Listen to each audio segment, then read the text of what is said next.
Ya, entonces, bienvenidas a esta sesión sincrónica del curso de Educación Médica Continua de la SOCNIA sobre enfermedades neuromusculares. La doctora Claudia Marales es la persona encargada de esta sesión, así que se las presento. Ella es neuróloga pediátrica hoy día de la Universidad de Valparaíso y del Hospital Carlos Van Buren, con una larga trayectoria y muchas inquietudes. Y yo creo que lo más importante es esa segunda parte, ¿cierto? Mucha curiosidad por entender algunas cosas que nos pasan con nuestros pacientes cuando son difíciles. Así que bienvenida, Claudia, gracias por el tiempo que te estás dando para estar aquí con nosotros. No sé si prefieres que te interrumpan en la mitad de la presentación o las preguntas van al final, eso decídelo tú. Prefiero que las preguntas vayan al final. Ya, Y sí, porque yo creo que es mejor, voy a tratar de que la clase no sea tan larga, porque creo que el tema de la ética puede ser a veces un poco tedioso. Entonces prefiero hacer la clase de una y después los comentarios, que yo creo que es la parte más importante de esta charla. perfecto. Así que bueno, buenas tardes a todas. Buenas tardes, Carolina. Muchas gracias por invitarme a participar en este curso eh, y en este tema que en realidad es muy interesante y que yo, más que plantear como verdades, creo que la idea es como dejar inquietudes. Y espero lograrlo en estos 30 minutos que va a durar la clase. Em, Yo, como dijo la doctora, pertenezco a la Universidad de Valparaíso y trabajo en el Hospital Van Buren. Y en relación a mi declaración de conflicto de intereses, no he recibido aporte financiero o no financiero de industria farmacéutica o de dispositivos médicos, ni he recibido honorarios u otros incentivos económicos asociados a esta presentación. Y estas son mis fuentes de financiamiento. Y sí, como conflicto de interés, creo que es importante que ustedes sepan que yo participo de una agrupación que se llama Médicos Sin Marca, y que por lo tanto puede ser que mi presentación tenga obviamente conflictos de interés en ese sentido. Em, los objetivos de esta presentación es evaluar desde una perspectiva ética el enfoque integral de pacientes con enfermedades neuromusculares. Por otra parte, ver cuál es el rol del neurólogo en el tratamiento, haciendo énfasis un poco en lo que es el profesionalismo dentro de nuestra actividad. Y el tercer objetivo es hacer un análisis ético de algunas enfermedades de alto costo. Eh, la hoja de ruta, introducción, aspectos específicos en el manejo de las enfermedades neuromusculares de la ética y aspectos específicos de las drogas de alto costo. Bueno, cuando hablamos de ética siempre nos referimos a estos 4 principios éticos que son como las bases de la bioética, que son la no maleficencia, la beneficencia, la autonomía y la justicia. Eh, y estos principios nosotros tratamos de integrarlos desde el momento en que comunicamos el diagnóstico, durante el periodo de enfermedad, en la toma de decisiones de tratamiento y finalmente cuando viene al caso, en el acompañamiento que vamos a hacer de nuestros pacientes en la etapa de final de vida. Eh, en cuanto al diagnóstico, el primer conflicto que tenemos es sobre el estudio genético. Y muchas veces en los chats de neuropediatras de Chile aparecen las preguntas es como, ¿dónde hago el estudio genético? ¿Dónde lo están haciendo? ¿En qué laboratorio? ¿Cuánto cuesta? Etcétera. Y algunos colegas ponen, oye, pero lo puedes hacer a través de este laboratorio que te lo hace gratis. Entonces la primera pregunta es, en realidad, ¿es apropiado realizar estudios a través de laboratorios que realizan estos tratamientos modificadores de fenotipo? Y es una pregunta que se las dejo abierta. Y tal vez en el transcurso de esta presentación podemos aclararnos un poco. Y por otra parte, en el diagnóstico, es otra pregunta que también nos hacemos y que voy a tratar de contestarla un poco al final de la presentación, es en estas enfermedades neuromusculares que hoy día sí pueden tener algún tratamiento, ¿es apropiado plantearse hacer un screening neonatal? En relación al diagnóstico, el primer punto que nosotros planteamos es cómo comunicar el diagnóstico. Y en realidad, la comunicación y el dar una mala noticia es una parte fundamental del profesionalismo médico. Y el cómo nosotros damos la mala noticia a veces puede tener consecuencias a largo plazo para los pacientes. Muchos pacientes eh, quedan como marcados en cómo uno les dio la noticia que en ese minuto era una mala noticia.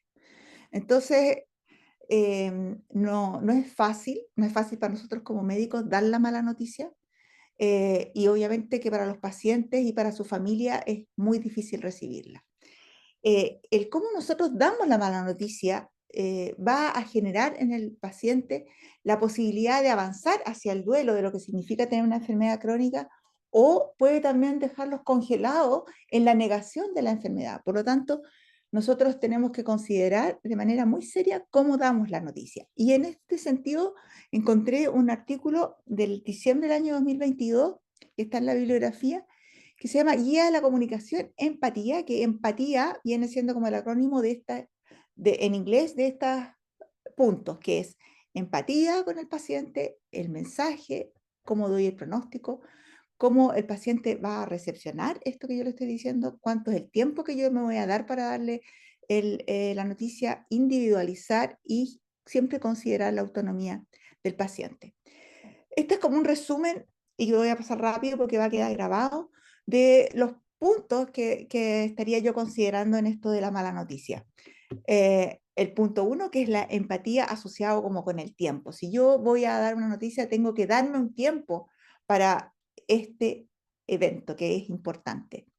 Y ese tiempo además incluye un espacio que sea adecuado, que yo esté en una condición también adecuada, nunca hacerlo justo el fin de semana o después de un turno o cuando yo estoy mal desde el punto de vista emocional. Y en esto de darme el tiempo, siempre tratar de que en ese momento la familia esté lo más completa posible, que estén los miembros importantes de la familia y que los padres, al cual yo le voy a dar la información, ojalá estén acompañados de personas significativas para ello. Em, el segundo punto es cómo yo doy el mensaje. Y es importante, cuando doy el diagnóstico, decir las cosas por su nombre. Eh, Tratando de utilizar un lenguaje que sea sencillo, que las personas puedan entender, tratando de no tener una opinión que sea como de enfrentamiento con el paciente, y en ese momento también entregar información sobre lo que vamos a hacer, derivar al paciente a rehabilitación, a los especialistas que correspondan, y finalmente resumir, ojalá de manera escrita, las cosas importantes de lo que yo he informado. Lo ideal es como decirle al paciente que vamos a programar una segunda consulta en 2 a 4 semanas, por si han tenido, o sea, por si van a aparecer dudas, que lo más probable es que las dudas aparezcan después, y ojalá mantener una comunicación adecuada en cada etapa.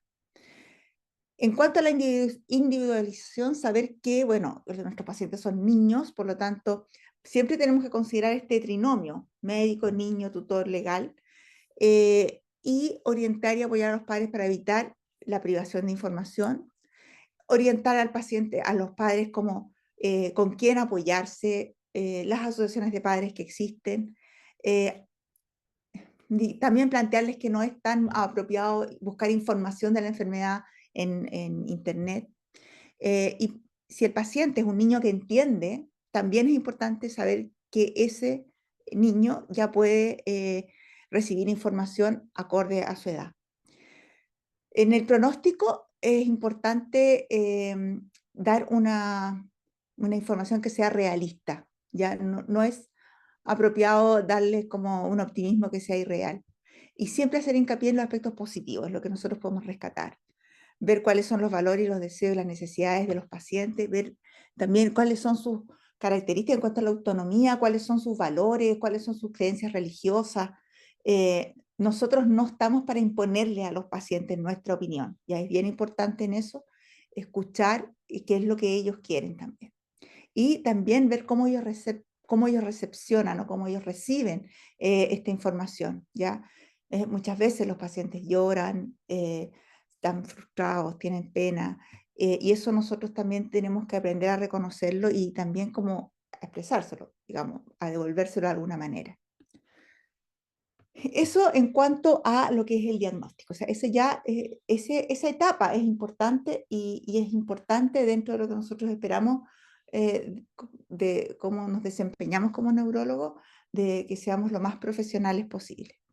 Em, una vez que hacemos el diagnóstico, nos vamos al manejo. Y ahí también tenemos muchos dilemas. Dentro del tratamiento lo han planteado los que me han precedido en las presentaciones. Hay enfoques que tienen que ver específicamente con el manejo general, la rehabilitación, el manejo cardiovascular, el manejo ortopédico, gastrointestinal, etcétera.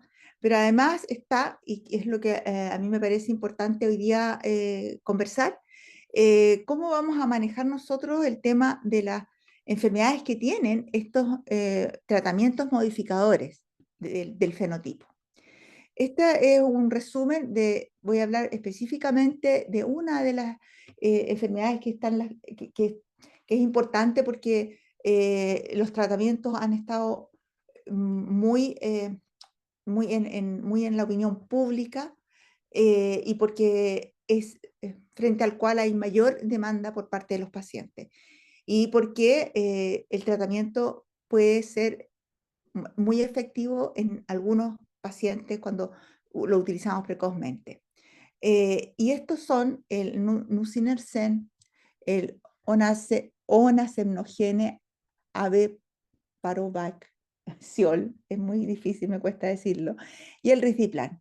¿Y cuánto cuestan estos tratamientos? Bueno, el nusinersen, como lo planteó Bernardita, fue aprobado por la FDA a partir del año 2016. Eh, comenzó a ser usado ya de manera más masiva desde 2017 y el precio es de $750.000 el primer año y de $375.000 por año, y esto de por vida. El onasemnogene tiene un valor único por una sola vez de $2 millones y el risdiplam tiene un costo que va entre $100.000 y $340.000. El onasemnogene está siendo usado desde mayo del 2019 y el risdiplam desde agosto del 2020. Estos precios no son, no son algo que uno puede pasar por alto en realidad. Entonces, cuando yo voy a indicar un tratamiento de este tipo, también tengo que pensar en estas bases éticas que son la autonomía de los pacientes, la beneficencia, la no maleficencia, la justicia y la equidad. Entonces, una de las cosas importantes es implicar a los pacientes en los procesos de toma de decisiones. Es importante también garantizar un consentimiento informado incorporando los desafíos de la tecnología en desarrollo. Y en este sentido, los pacientes es importante que opinen sobre sus opciones de tratamiento y las personas que puedan opinar sobre lo que les vamos a realizar como tratamiento, ojalá que ellos también puedan tomar sus decisiones, como la mayoría de veces son decisiones subrogadas, ya que las decisiones las toman los padres. Pero nosotros deberíamos pensar en el paciente también, no solamente en lo que los padres están planteando. El principio de beneficencia dice que voy a hacer el bien, quiero entregar un tratamiento que le haga bien a mi paciente. Y en ese sentido, asegurarme que el tratamiento sea adecuado y eficaz, controlar los síntomas que están, digamos, que están motivando el tratamiento y mejorar la calidad de vida del paciente. Idealmente también nosotros deberíamos siempre estar mejorando nuestros conocimientos y tratando de aportar en el desarrollo de terapias innovadoras. Y la no maleficencia, bueno, obviamente queremos que este paciente no le duela, que no tenga molestias, pero también evitar efectos adversos de tratamientos que pudieran ser innecesarios o que pudieran ser no conducentes a una real beneficencia para el paciente. Y siempre sopesar cuidadosamente cuáles son los riesgos y los beneficios cuando yo voy a hacer una intervención. Y en relación a la equidad y la justicia, este es un punto que tiene que ver principalmente con nuestro rol como profesionales, médicos, en relación a la sociedad y en relación a los recursos que siempre son limitados en nuestros servicios sanitarios. y por lo tanto nosotros queremos ser justos y queremos ser lo más acuciosos y lo más como positivos para nuestros pacientes, pero también tenemos que ser justos y equitativos con el resto de los pacientes que tienen acceso a este pool de dinero limitado que hay en los ministerios de salud. Y por lo tanto, es importante, como nuestro rol de neurólogo, ojalá establecer directrices y protocolos éticos para promover una distribución justa de los recursos y el acceso a tratamientos o terapias que sean novedosas. Otros aspectos éticos, porque en esto del manejo de estas enfermedades que tienen un alto costo o que son complejas, no basta con las 4 bases éticas de la bioética. También hay algunos otros aspectos que nosotros tenemos que considerar. Por ejemplo, las pruebas y asesoramiento genético, que es importante garantizar la privacidad y la confidencialidad.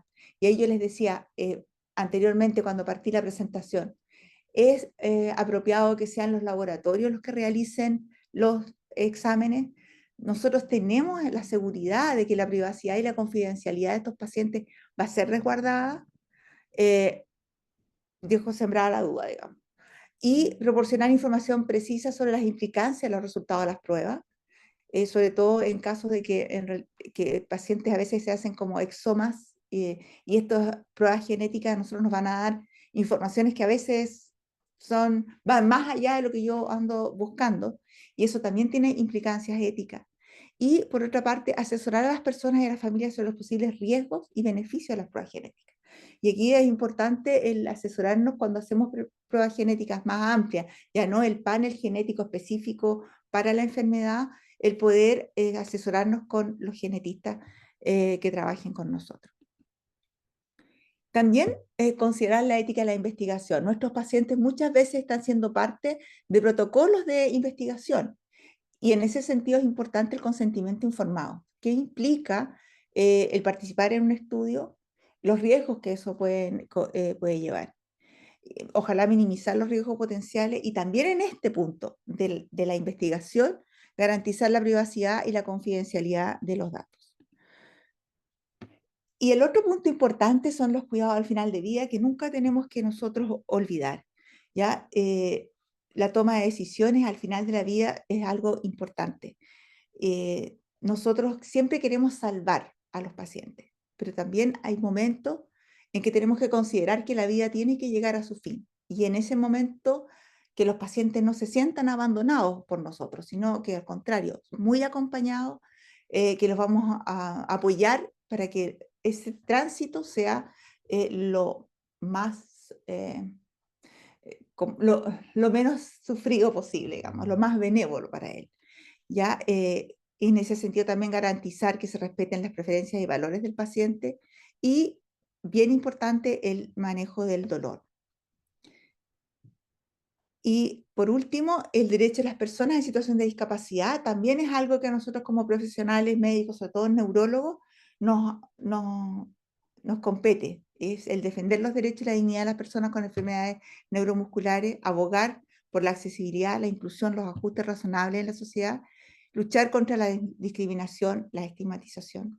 Y también en este sentido hacer todo lo posible para que nuestros pacientes tengan todos los beneficios sociales que corresponden por su discapacidad. El otro punto que quería yo mencionar es las drogas de alto costo. Y es importante diferenciar el costo y el concepto de costo del medicamento versus el precio, ya que el costo significa lo que gasta el laboratorio en la producción de medicamentos. Pero no necesariamente el que sea de alto precio está implicando que ese fue el costo de la producción del medicamento. Nosotros pensamos que sería más real denominarlos con el término de alto precio en realidad, porque va a incluir la ganancia. Y si nosotros vemos cuánto es lo que paga, por ejemplo, el gasto de los laboratorios en aspectos que no están necesariamente relacionados con la investigación, como por ejemplo esto que lo que se entrega para las fundaciones, que muchas veces tienen que ver más con la promoción que con la investigación, es un precio bastante alto. Acá, por ejemplo, un gráfico que muestra cuánto es lo que podría Biogen estar pagando por por marketing, ¿ya? Y no por lo que es investigación necesariamente. Y otra cosa, otro aspecto importante, por ejemplo, es cómo los laboratorios han ido poniendo en relieve sus propios fármacos. Ya, por ejemplo, Novartis, esta es una información que aparece en España, en febrero del 2020 pone una lotería por el medicamento más caro del mundo, que es el Zolgensma. Y al poco tiempo, Niño de Concepción se gana la lotería mundial y recibirá el medicamento más caro del mundo. Por otra parte, Novartis pide a la sanidad pública que millones de euros por cada dosis de Zolgensma y que el medicamento sea financiado por los servicios sociales, digamos. Y en Chile, en julio del 2023, la Comisión de Salud comienza a discutir si en realidad se va a asumir el Zolgensma como parte de los medicamentos de alto costo que va a financiar el ministerio. El problema es que hoy día las decisiones de los tratamientos, por lo menos hasta el 2023, hasta fines del 2022, en que comenzó a funcionar el grupo de enfermedades neuromusculares de la SOCNIA, los tratamientos eran decididos por los jueces, ¿ya? Y entonces aquí vemos que la Corte de Rancagua ordena financiar tratamiento de menor diagnosticado con atrofia muscular. Acá Suprema ordena por tercera vez costear fármaco. En este otro punto, FONASA ordenó entregar medicamentos a menor con atrofia muscular. En fallo dividido, la Corte Suprema. Entonces, nosotros, este grupo de neuromuscular, conversamos sobre este tema y nos pareció que en realidad no correspondía que fueran los jueces los que decidieran si un tratamiento se otorga o no se otorga. Y en ese sentido hemos estado revisando guías, hemos estado revisando los trabajos que se han hecho en relación a la atrofia muscular espinal, con la idea de poder hacer una directriz y de alguna manera hacer un tratamiento racional de los pacientes. Y en ese sentido, bueno, en diciembre del 2022 aparece esta noticia que Salud contempla inédito gasto de 23.000 millones para sentencias por fármacos de alto costo el próximo año. ¿Ya? Y estos fármacos de alto costo en realidad son un factor de distorsión de los sistemas de salud, no solamente en Chile, sino que en todo el mundo. Y en los papers que uno revisa en relación a estos puntos, eh, existe mucha preocupación a nivel mundial por cómo vamos a financiar estos, estos pacientes con estos tratamientos de alto costo. En Chile, el presupuesto anual de salud aumentó a un 18%, antiguamente era un 5%, o sea, hemos tenido avances en ese sentido. Pero con esta última noticia, digamos, por lo menos el 0,18% del presupuesto va a ser para los medicamentos de alto costo. Y esto en realidad es algo que está partiendo. O sea, hay muchos pacientes que van a seguir, se van a seguir sumando a este tratamiento.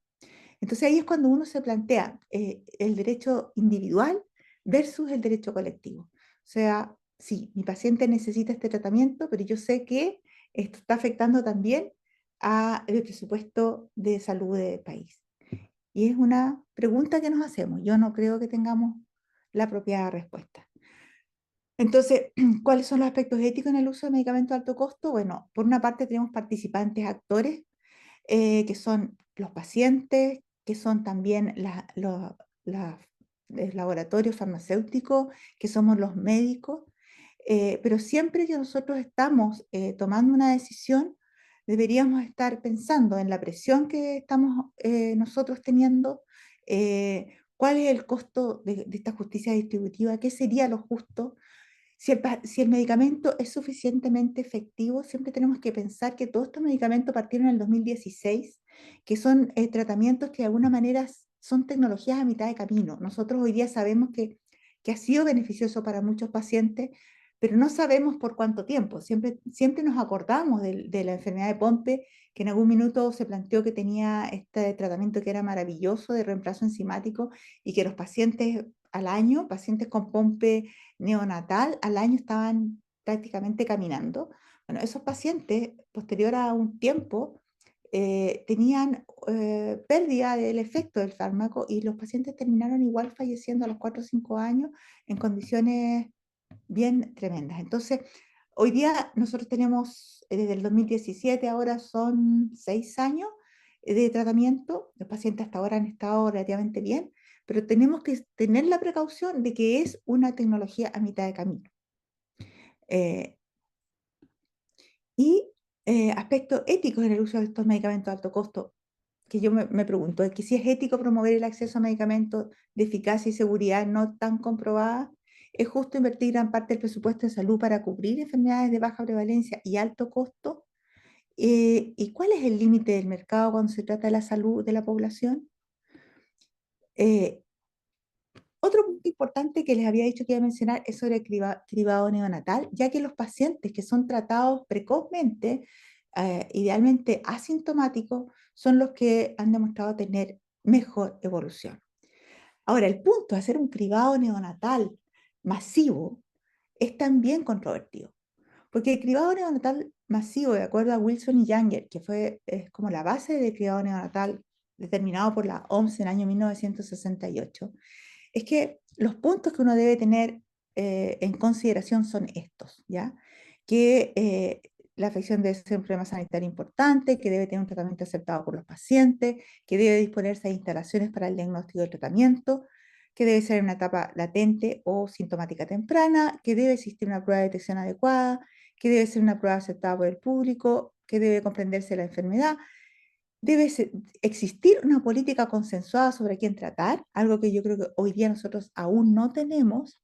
Y otro punto importante es que el coste de la búsqueda de casos, incluido el diagnóstico y el tratamiento, debe ser económicamente equilibrado en relación con los gastos de la asistencia médica en su conjunto. Yo creo que aquí, en este punto, es un punto que es bastante controvertido en relación a los pacientes con enfermedades neuromusculares.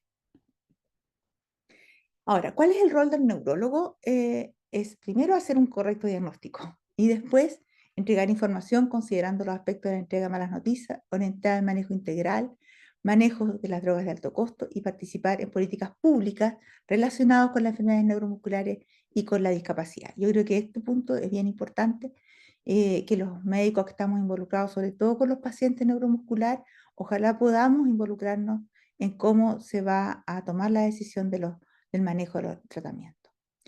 Algunas reflexiones como finales. Que la utilización de tecnología y o medicación de alto costo es una realidad que nos enfrentamos y que por lo tanto no podemos eludir. Y la que nosotros tenemos que dar una respuesta. Y todos sabemos que en salud es imposible darle a todos todo, ya que los recursos son limitados. El uso no racional de nuevos medicamentos o tecnología por sus altos costos podría poner en riesgo la continuidad de salud si no se toman las medidas adecuadas y la planificación necesaria para evitar la judicialización de la salud y el desconcierto social. Se debería desalentar falsas expectativas en pacientes y familiares y equipos de salud. Muchos de estos productos necesitan de un mayor tiempo de utilización a fin de conocer sus reales beneficios, así como sus posibles complicaciones.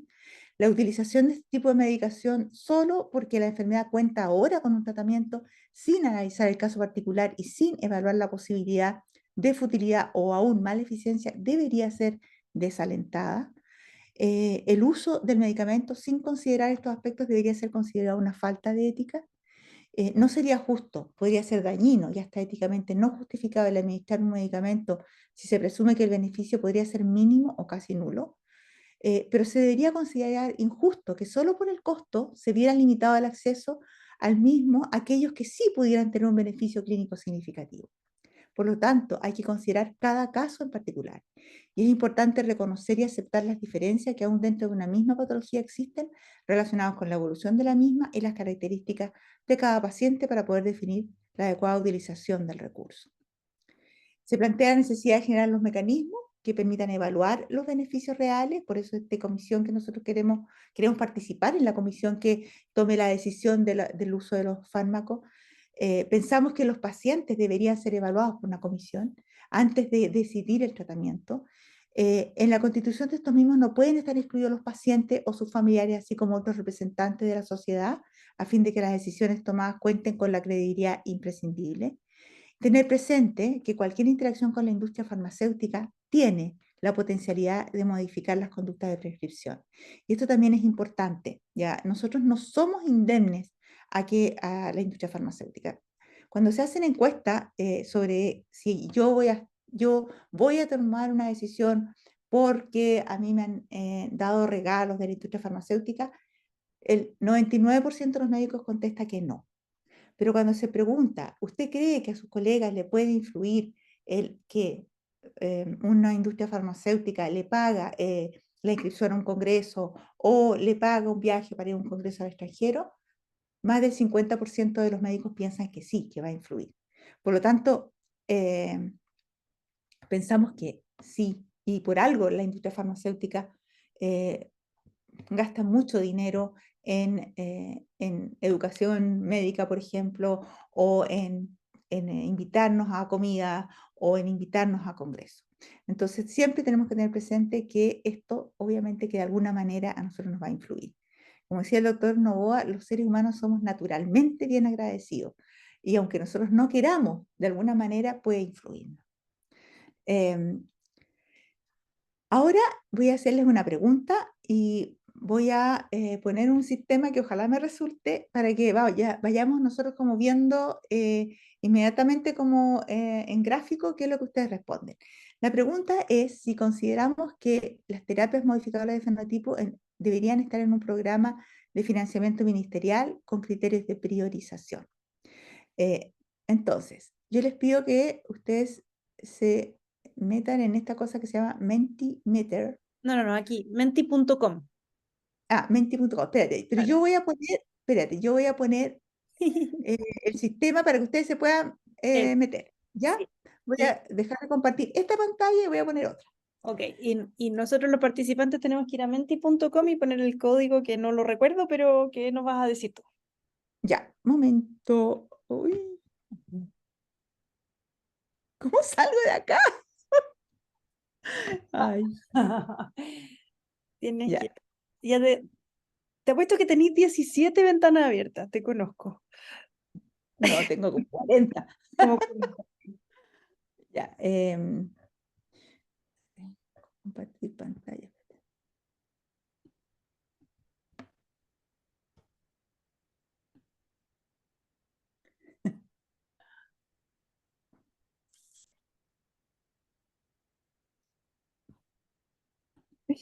si me compartes, mira, lo lograste, ya, bacán. Entonces, el código es ¿No? 636862. No, a ver, espérate, 63006862. No veo nada. 63. 63006862. Pero yo creo que no estoy mira, sí, ¿ustedes lo ven? Claro, Lo ven. Qué maravilloso. ¿Pero ven todas las pantallas o ven solamente la pregunta? vemos solo esa pregunta y cuando uno la contesta se cambia a la siguiente. Y ahí te debería aparecer más o menos cuánta gente ha contestado, que si no me equivoco son 10. La mayoría piensa que sí y algunos no lo tienen claro. Yo creo que aquí la clave está en esto de que sea una decisión con criterios, ¿no? De prioridad.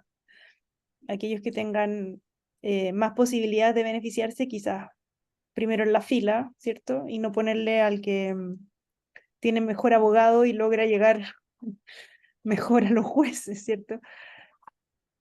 Claro, y además que igual hay que considerar que en toda esta judicialización también están los laboratorios detrás, que tienen, eh, que apoyan a las asociaciones de padres y ellos muchas veces pagan los abogados a los padres para que puedan acceder al fármaco. Eso es algo que también ocurre. Bueno, ahí tenemos, somos 17 los participantes. No, hay más, 18. Hay 32 personas, o sea, hay Ya. 30 posibles respuestas, pero ahí como que se estabilizó. O sea, la mayoría piensa que sí, que debiera haber un criterio de priorización y que eso debiera estar alojado en el ministerio como lo planteaste en la pregunta. Sí, y ahora lo otro, ahora viene otra Ah, cosa que calma. Hay personas que necesitan el código. El código está en la parte superior de la pantalla, es 63006862 y está arribita. Está chiquitito, pero está arriba. Oye, yo estoy Gracias, Maima. realmente estoy impresionada que me resultó. Muy bien. No te tenías fe a ti misma. Me tenía tanta fe. Yo siempre digo, yo soy de la época de las perillas, no de lo digital. Así De que, los pitutitos. sí, de los pitutos y las perillas, nada más. Eso. Ya. Los que ya contestamos, nos salió otra pregunta que me imagino que la tienes en la siguiente diapositiva. Sí. ¿Después podré volver a esta o ya después no voy a poder Sí, volver sí, a esta? sí, sí, con la flechita. Ah, perfecto. Esta es la segunda. Ya. Hay En gente que ya relación. contestó, ¿viste? Oye, pero qué aplicada, se pasaron. Ya. Ya, dice, ¿consideras que debiera incluirse fármacos, digamos, modificador de la terapia modificador de fenotipo en un programa de financiamiento ministerial con criterio de priorización? Fundamente su respuesta, ¿ya? Ah, Entonces, mira, aquí las respuestas son las drogas con mejor evidencia, los pacientes con mejores opciones. Las perfecto. terapias deberían estar indicadas solamente por profesionales clínicos capacitados de acuerdo a criterios estandarizados.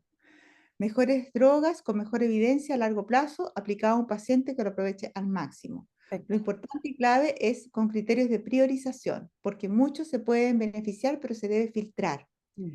Un diagnóstico de genotipo claro y clínica, determinar en un comité clínico con profesionales de la salud que evalúen los casos. Sí, yo creo que ahí hay algo bien importante también, el hecho de que esto no sea una decisión individual, sino que sea un comité con personas expertas en la materia, porque aquí nadie se la sabe toda. Y Mm, yo creo que la decisión colectiva es una decisión que es más fuerte, digamos.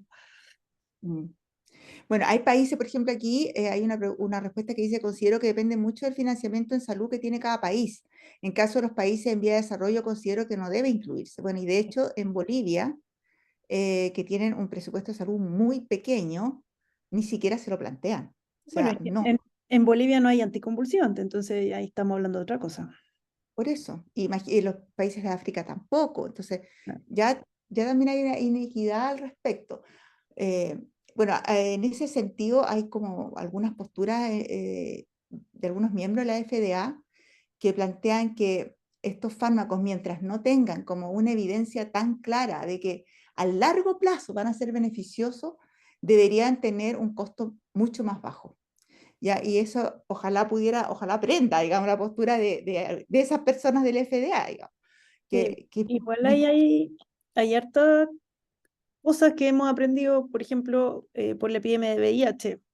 Mm, Ya, hubo por mucho tiempo mucha dificultad para financiar el tratamiento en África, por ejemplo, y las soluciones que se dieron y impactaron en el desarrollo del tratamiento en África. O sea, mm, que la OMS se meta a decir, oye, esto es una epidemia, esto es importante, el costo no puede ser el que se está dando. O sea, solucionemos el tema financiero. Está muy bien que se necesita plata para hacer investigación y desarrollo de nuevos fármacos, eso está muy bien.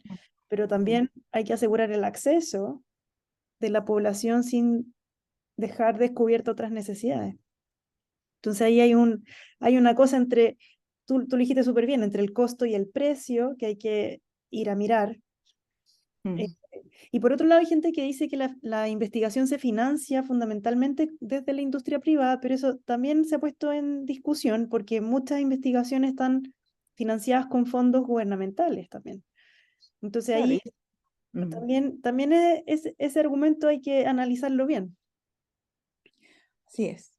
Pero mira, yo estaba leyendo lo que planteaban la mayoría del grupo que está aquí participando. Es como, sí, tenemos que tener ojalá un equipo de expertos, hacer un tratamiento que sea lo más racional posible, con los pacientes que tengan mejores posibilidades, ¿ya? Y yo creo que es un poco hacia donde deberíamos apuntar. eh, Y la este, pregunta es ahí, ya, supongamos que arreglamos el inicio del tratamiento, supongamos que está esta comisión que el ministerio respeta, ¿no? Y que generan unos criterios y una evaluación caso a caso y que aquellos niños que lo necesitan se lo ponemos y aquellos niños que no tienen mucha oportunidad de tener una buena respuesta, entonces no, ¿cierto? Y elegimos el fármaco más adecuado para el caso en particular. Supongamos que eso ujú, es así. ¿Qué ujú. pasa después en el tiempo? ¿Se lo vamos a sacar en algún momento? ¿Se va a evaluar la respuesta en el tiempo? ¿O lo instalamos y se mantiene para siempre? Ahí, porque una vez que ya lo iniciaste es súper difícil decidir En suspender. España, por ejemplo, tienen unos criterios de evaluación. eh, con periodos de observación. Y si el paciente en un periodo, ya no me acuerdo, creo que primero es a los 6 meses, después como al año.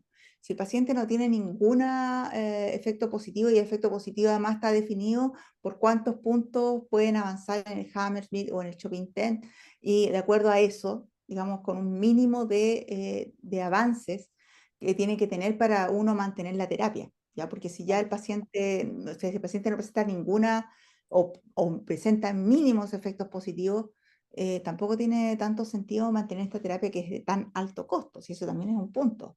Y, y, Y y además por que otro lado, no solamente el alto costo, por ejemplo, en el caso del nusinersen, implica que el paciente se hospitaliza, que se le hace la punción lumbar cada 4 meses, ya cuando está en la terapia como estabilizada. Eso tampoco es tan menor, digamos. O sea, eso también tiene, aparte que el fármaco tiene un costo, también tiene un costo el hospitalizarlo, el hacer el procedimiento, y tiene un costo también emocional para el niño, para la familia. Entonces, eh, ahí es cuando digo, si un niño tiene un AME en que está conectado a ventilación mecánica y que ya no tiene motilidad de ninguna parte de su cuerpo, que en fondo ya todas las motoneuronas se le murieron, ¿qué le estoy salvando con el medicamento? Yo creo que es realmente mínimo el efecto. Y entonces, bueno, ahí es cuando uno se discute, ahí yo creo que hay que ver el costo-beneficio de este tratamiento. ¿Están ahí? sí, no sé si tienen más preguntas porque se han ido aumentando y yo le puse A ver, next y me dijo gracias. ¿cómo así? Claro, se devolvió. No, no hay más preguntas en tu menti, ¿no? No, no hay más preguntas. Eso eran todo. Mira, es que ya pensé que no me iba a resultar. No, sí resultó, está perfecto. Vamos a volver a tu Bueno, presentación. sí, no, era una última fotito en realidad que no, ¿para qué la voy a poner? Lo que yo pienso es que tenemos algunas como certezas como esta, por ejemplo, de que ojalá podamos hacer una comisión, que ojalá hagamos un tratamiento que sea más racional, pero también tenemos, yo creo que muchas preguntas eh, que por lo menos a mí me siguen dando vueltas, y como que sigue abierto eh, la inquietud de qué va a ser lo mejor para nuestra sociedad y para nuestros pacientes. Y Entonces, yo creo que además este curso ha tenido la gracia de mostrar que hay cosas que se pueden hacer a nivel local, ¿cierto? En los equipos, en cuanto a rehabilitación, a calidad de vida, acompañamiento de la familia y todo eso, que no es solo la última droga, ¿cierto? El último fármaco, sino que también todo un andamiaje que sostiene a este paciente y a su familia. Y que si eso no está, aunque yo le ponga nusinersen al paciente, si yo no lo acompaño desde el punto de vista ventilatorio y nutricional, por ejemplo, tampoco le estoy ayudando. Entonces yo creo que es súper importante no perder de vista al niño.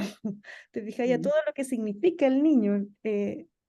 mm, Una es el fármaco modificador de fenotipo, como dijiste tú, pero hay todo lo demás, también es responsabilidad nuestra. Y eso es un imperativo ético. sí, exactamente. O sea, por eso que cuando tú le das la noticia al paciente tienes que incluir todos esos aspectos, Exactamente. y estar atento permanentemente a todo ese apoyo Mm. que tiene que recibir. Eh, No sé si quieres dejar tiempo para preguntas, para comentarios, si alguien quiere sí, abrir el sí, yo micrófono y creo. participar. Yo intenté, bueno, no me salió tan corta, pero intenté no hacer una presentación tan larga porque creo que es interesante la conversación que podamos tener. Tenemos 10 Y, minutos, así que como quieras. Puede ser digamos, las pregunta, puede ser reflexiones que comentario. o sea, comentarios, reflexiones. Yo creo que la idea de tener esta charla de ética, que fue lo que pensamos en el grupo de enfermedades neuromusculares, era tener un momento de conversar de los aspectos como de los aspectos éticos y del profesionalismo en relación a las enfermedades neuromusculares. Entonces, eh, yo creo que quizás más que preguntas, puede ser que hayan opiniones o quizás experiencias que puedan plantear. Si alguien quiere levantar la manito o abrir el micrófono y meter cuchara, bienvenido. Marne, Dale, nomás, mande. ¿Sí? Hola. ¿Se escucha? Hola. Hola, Sí. Hola. hola. Bueno, gracias, doctora Morales, por plantear esto y qué bueno que se hizo al final del curso también. Y esto es súper necesario conversarlo y reconversarlo. Y es algo que es dinámico, va cambiando con el tiempo, igual como cambia la sociedad, cambia la investigación. Y, y con respecto a opiniones, como decía, yo quiero plantear que no solamente existe el principialismo, que es la Mm. principio de... Existen muchas otras vertientes que pueden regir la ética de médica. ¿M? Por nombrar alguna, está la ética de los bienes humanos básicos, la ética del utilitarismo, eh, la ética de la virtud, el personalismo, la ética del cuidado, que fue una de las últimas que apareció a propósito del cuidado de los enfermos, y lo hizo una mujer, una enfermera. Mm. En ese sentido, cuando hay que analizar un aspecto ético tan complejo, hay que tener, digamos, también un conocimiento amplio y a veces nosotros como médicos no lo tenemos.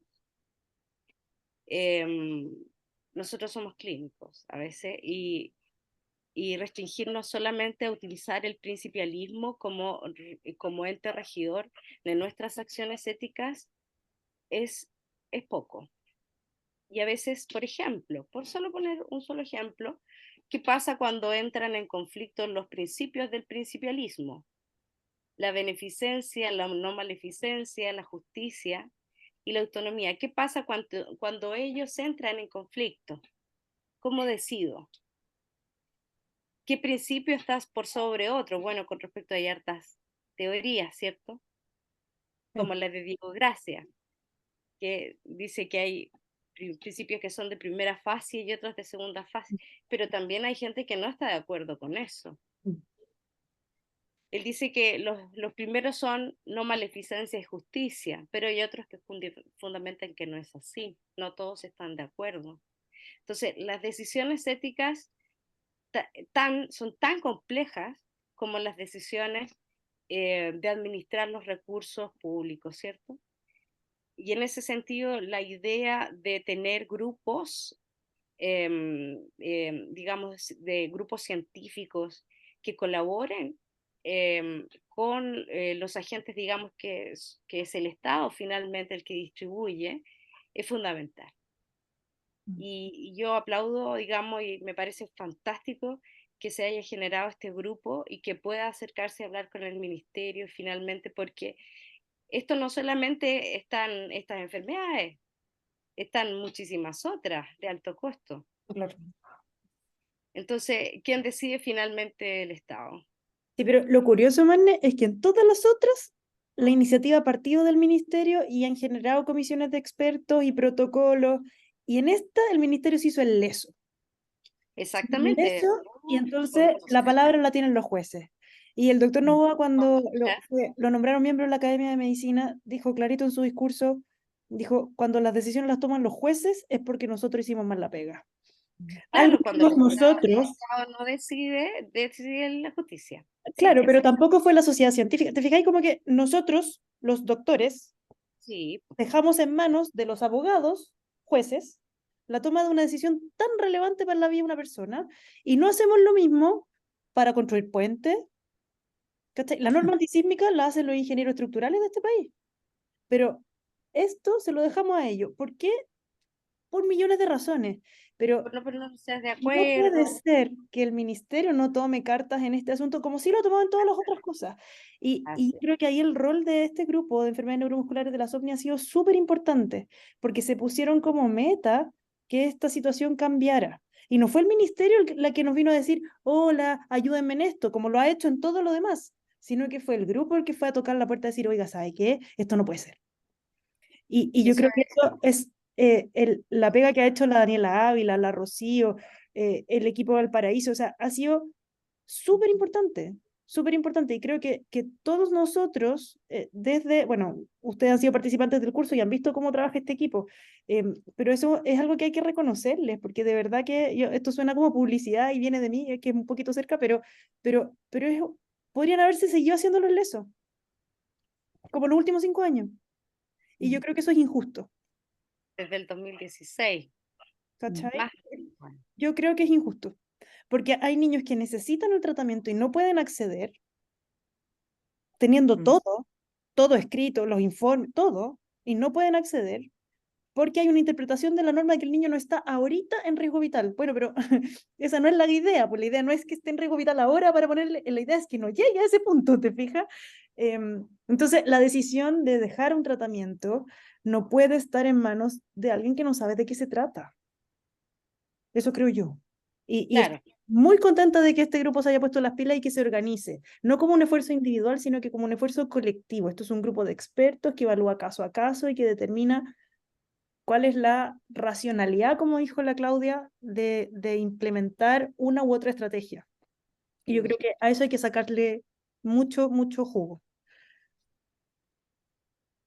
pero finalmente también el rol de nosotros, ¿cuál es? ¿Es el rol clínico?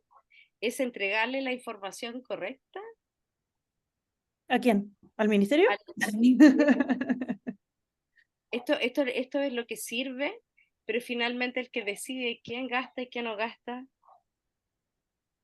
es el Estado, ¿cierto? O sea, depende. Finalmente, Depende, porque no todos los pacientes dependen del financiamiento de FONASA. claro, no todo. Son los que quedan ahí volando. Sí. Lo otro que quería comentar es que a veces los pacientes no mejoran con los tratamientos, pero sí conservan su vida, digamos. Y no solamente la mejoría con un fármaco se considera como para indicarlo, sino que No. también que el paciente pueda vivir. Mm. Y, y toda la vida es valiosa. Ujú. Em, y ahí entra una otra discusión enorme de que qué vida merece ser vivida. Sí, claro. Y ahí podríamos estar 5 días y no terminaríamos de ponernos de acuerdo. Por eso es que esta decisión no Eh, puede ser individual. Yo creo que eso es súper complicado. Es súper claro, complicado. Y en relación a eso, Marne, perdona que te interrumpa, pero claro, o sea, qué vida merece ser vivida es algo además súper personal. claro. Y yo muchas veces pienso en que nosotros, o sea, aquí hay como una voluntad que está subrogada por los padres, ya en que los padres deciden que ese hijo tiene que seguir viviendo a como dé lugar.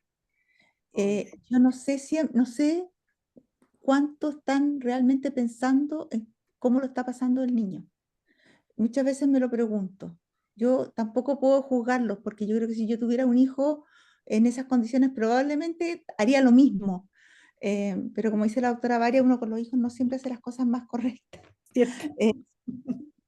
Eh, porque no decide No con es la cabeza, parámetro. decide con otra parte, digamos. Mm. Entonces, yo creo que uno no puede juzgar que los papás quieran que su hijo viva a toda costa como sea. Mm. Pero yo creo que también hay que pensar y conversar con los papás en qué vida está viviendo ese niño y si ese niño está siendo feliz con la vida que está teniendo. O sea, no estoy diciendo que haya que hacer nada, Claro. ¿cachai? Pero No, creo que no. pensar también un poco en eso. Por eso son importantes que los equipos que acompañan sean multidisciplinarios. También. Y, y ahí también tienen un rol fundamental los comités de éticas que funcionan en los hospitales, porque em, esos padres no pueden ser ellos los que decidan, No. porque en ese momento no tienen la posibilidad, como Mm. dices tú, si yo estuviera en su lugar, no, también haría lo mismo. Tiene que ser, digamos, un grupo de expertos que sabe cómo explicar, que sabe cómo decirle, ah, y, y finalmente que ellos también no sientan la culpa de haber tomado esa decisión. Porque Cualquiera que cuando, sea. claro, Porque, cualquiera que sea, si por sí o por no, sí. el padre, digamos, también merece ese acompañamiento de que que no sea él quien puso el dedo para arriba o para abajo, porque eso no se sana nunca. Y digamos, los equipos de psicólogos, psiquiatras, etcétera, pero también los equipos, los comités de ética pueden ayudar en eso. Y Y a la, veces no los usamos mucho, ¿no? y la Claudia mencionó algo bien importante, cuando tú pusiste este ejemplo de una decisión tomada entre varias personas, dijiste también un representante de la comunidad, que es un poco una de las recomendaciones para los comités de ética, es que haya Sí, un alguien que no sea un doctor, ¿cierto? Que no sea una enfermera, que son igual. no tenga nada que ver con la salud y que pueda mirar esto desde otra mirada también. Cuando tú mencionaste en un ejemplo de toma de decisiones, tú dijiste aquí comité de expertos, pero con un alguien de la comunidad. Y ese modelo yo creo que en nuestro país, por lo menos yo no lo he visto así en la toma de decisiones a nivel del ministerio. ¿Cachai? Siempre es como los expertos, ¿verdad? Los expertos deciden, pero no hemos involucrado tanto, ¿cachai? A la sociedad no doctor en esa toma de decisiones. Y yo creo que para nosotros es difícil pensar en que eso sea aplicable, porque siempre va a haber como desconfianza, ya, pero ¿quién va a elegir a esa persona? Y cómo sabemos si esa persona va a poder entender lo que significa la toma de decisiones o no. O sea, en nuestra manera de cómo definimos la política pública, no hemos incorporado esa figura del representante de la comunidad. No sé, Claudia, ¿qué pensáis de que eso sea posible en nuestra realidad chilena? Yo creo que es posible. En el hospital de nosotros, que es un hospital bien especial, que es el Van Buren, existe un comité que como un comité que participa un miembro de la comunidad que tiene, que es como la dirección de los comités de salud de la atención La primaria de atención Valparaíso. primaria, claro, claro, claro. Y esta persona participa como en reuniones con la dirección del hospital y me da la impresión que participa en el comité de ética del hospital. Mira, en la toma de Nosotros, decisiones como institucional está presente un representante de la comunidad como parte de la institución, digamos. sí, Mira, sí. Ahora, no interesante. sé si lo escuchan mucho, pero él siempre está. Juan Víctor se llama. No, Eso está. Y eso está en todos los hospitales, ¿eh? No solamente en el comité de ética, también Ya, hay consejos de eso. representantes de la comunidad y son varias personas. Y en en- el comité de ética por lo menos tiene que ser uno. sí. Y que también tiene un aporte valiosísimo porque habla, es como un igual, como decía, cuando las personas van a presentar su caso, el representante de la comunidad es como un cable de tierra. Y lo escuchan a veces más a ellos que a los mismos médicos, porque hablan en un mismo idioma. Lo hace más humano, lo hace más cercano y, y son valiosísimos. Eh, por eso es importante volver a nuestro rol, pues si nosotros somos clínicos, no somos expertos en bioética, No, a menos que nos hagamos expertos en bioética. sí. Por eso hay que estudiar, aparte. No, Bueno, en relación a lo que tú decías, que estos principios básicos, el principialismo de la ética, no da la respuesta que a nosotros, no va a dar la respuesta. Y hay que considerar muchísimos otros principios, como de los derechos humanos, por ejemplo, eh, que, que- que va más allá de esto, ¿te fijas? La Otro, justicia social, exactamente. la distribución de la riqueza, que son La temas equidad, económicos, de la macroeconomía. todas esas cosas son también aspectos que deberían estar considerados. Pero yo en realidad no quise incluir tantas cosas porque no sabía cómo poder organizar toda esa información. eh, y por eso es que me basé principal en los principios éticos como más básicos. Pero tú tienes toda la razón que este tipo de situaciones requieren de un análisis más amplio, considerando otros valores también. Mm. oye, considerando que ya son las 7 y llevamos una hora, quiero saber si alguien más quiere hacer alguna pregunta, algún comentario, alguna intervención, como dar una palabra más. Si alguien quisiera levantar la manito, parece que no. No veo a nadie por lo menos levantando la manito. No sé, Claudia, si tú veías a alguien. ¿no? Parece que no. Pues, muchas gracias, Claudia. De verdad. Creo que Bueno, espero que haya hace bien de sido... vez en cuando hablar de estas cosas. Y bórrate de la mente lo de árido, creo que dijiste, o latero, no.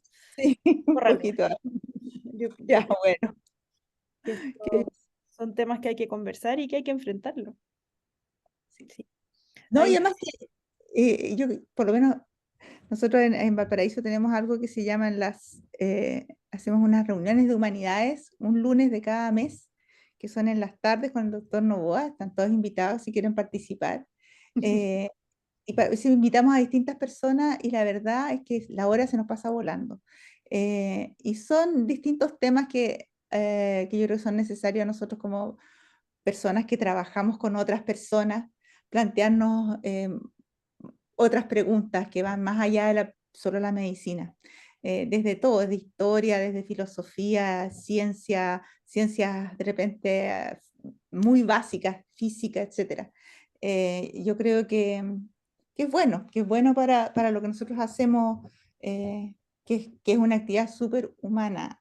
La medicina, por sobre todas las cosas, creo que es una actividad que requiere de mucha formación en lo humano.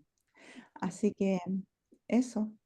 muchas gracias. Muchas gracias por escucharme y En el bueno, chat que yo creo, Claudia, que no estás viendo, hay muchas gracias para ti y tu presentación y felicitaciones también. Así que para que estés muy contenta. En la bueno, semana nos vemos en el taller de discusión de casos. Va a ser en este mismo formato, en esta misma reunión, a la misma hora, el próximo miércoles. Así que ahí nos estaremos viendo para los que quieran participar y puedan participar. Gracias, Claudia. bueno, de nada, fue un gusto. Que estén bien.